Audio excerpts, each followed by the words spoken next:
Roland Giraud, l'un des acteurs les plus célèbres du cinéma et du théâtre français, s'est enfin ouvert et a admis la vérité sur son mariage.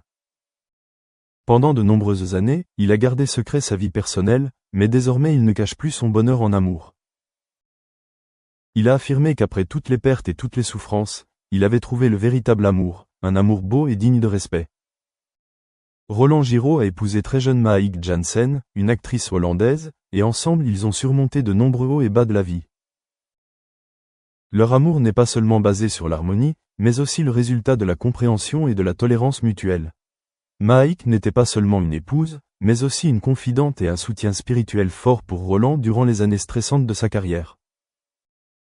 Ensemble, ils ont construit un foyer heureux, mais personne n'aurait pu s'attendre à ce que la tragédie frappe et laisse une douleur inconsolable dans le cœur de Roland. En 2004, la vie de Roland Giraud bascule lorsque sa fille unique, Géraldine Giraud, est tragiquement assassinée. Géraldine était une actrice talentueuse et prometteuse, mais le destin lui a enlevé son brillant avenir alors qu'elle n'avait que 36 ans. La mort de Géraldine fut non seulement un choc mais aussi une blessure qui ne cicatrisera jamais dans le cœur de Roland et Maïk. Ils ont traversé les années les plus sombres de leur vie, essayant de trouver un moyen de surmonter la douleur de la perte de leur enfant.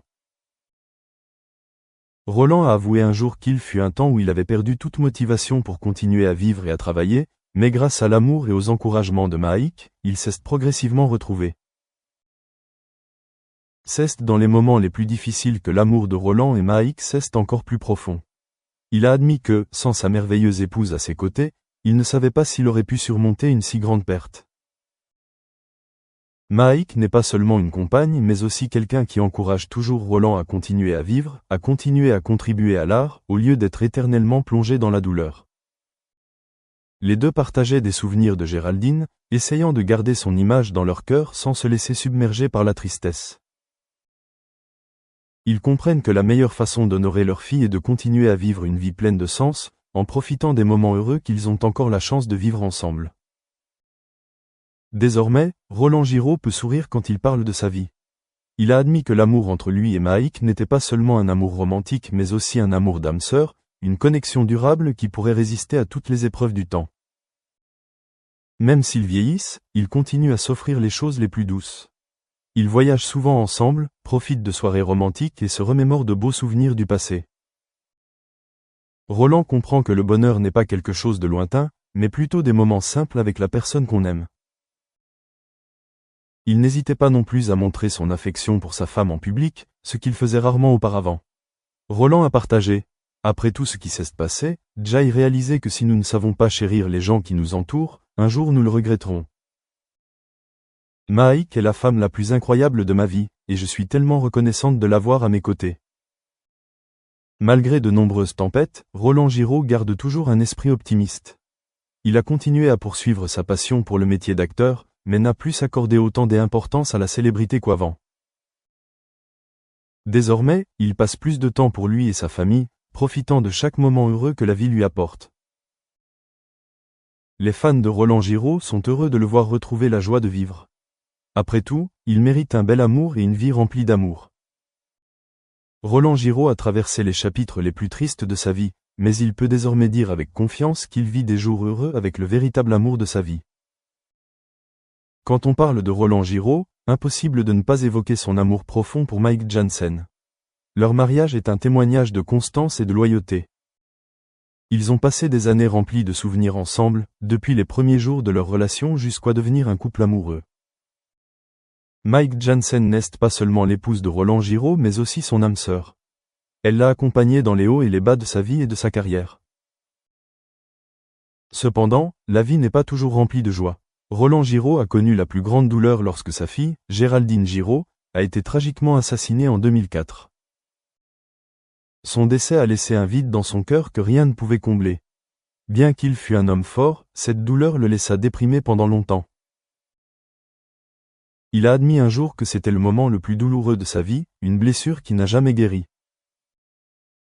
Malgré cette grande perte, Roland Giraud a quand même tenté de se remonter le moral. Il a compris que la vie continue et que Maïk Jansen a été le soutien spirituel le plus important pour l'aider à surmonter cette période sombre. Ensemble, ils ont trouvé le sens de la vie, en comptant l'une sur l'autre pour continuer d'avancer, même si leur cœur était encore rempli de nostalgie pour leur fille. Au niveau de sa carrière, Roland Giraud est un acteur talentueux avec de nombreux rôles mémorables. On l'associe aux comédies classiques, mais peu de gens savent qu'après le rire à l'écran, il a dû faire face à des moments de solitude et de vide à son retour chez lui. Cependant, la scène et le cinéma restent les lieux qui l'aident à retrouver la joie, la source d'encouragement pour continuer à vivre et à contribuer. Aujourd'hui, Roland Giraud continue de profiter de ce que la vie lui offre, même s'il sait que certaines douleurs ne disparaîtront jamais. Mais plus importante encore, il a appris à vivre avec cette douleur, la transformant en motivation pour chérir. And I champion most of the universities around this table where they're already got infrastructure in place in their own universities doing this really well, where UKRI could learn a thing or two by kind of thinking about how you could replicate some of those models at a wider level. But we are definitely on that traction where we need to be thinking about how can we be more proactive at pursuing some of those opportunities. I think there is that common kind of UKRI was formed for the basis of bringing all the ecosystem together, and bringing Innovate UK within that partnership really should be enabling a bit more translational activity coming through. I think EPSRC, we're kind of uniquely based because we're very technologies driven. There's a natural pathway into that kind of funding.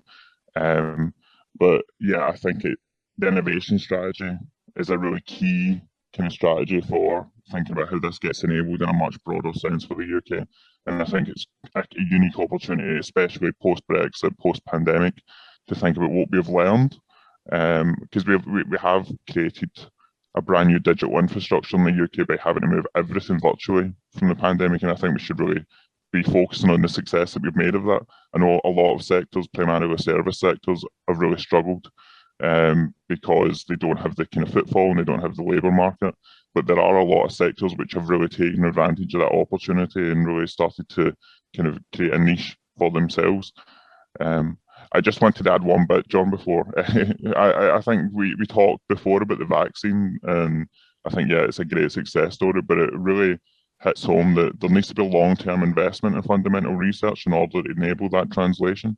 If you don't have that long-term investment, that translation's never going to come regardless of how many initiatives and things created, because you don't have that platform base. It becomes boom and bust. It's a 4-year cycle of money going in the door, but then nothing else coming out of it after that. So we really need to be thinking about how we can really ring fence that. And I take Judith's point earlier, it really needs to be about how you have the users of that research in place and how you think about the whole actual ecosystem, because I've been working a very cross-UKRI role in helping with the response to the pandemic, and the value of the humanities and social sciences in terms of the response to the pandemic, it can't be underestimated, because it's without those kind of factors being fully influencing the policy making has really kind of driven forward a lot of the measures which have been put in place. And it's something that I think we need to be hugely passionate about. The UK's got a great humanities base as well, which sometimes does get overlooked, and I think we are massive champions of that in UKRI as well. Definitely, yeah, completely agree with that. We're probably sort of coming almost towards the end of our time and wrap up shortly, but on that last point about sort of the need for long-term investment, I always think Anton Muscatelli is excellent on this.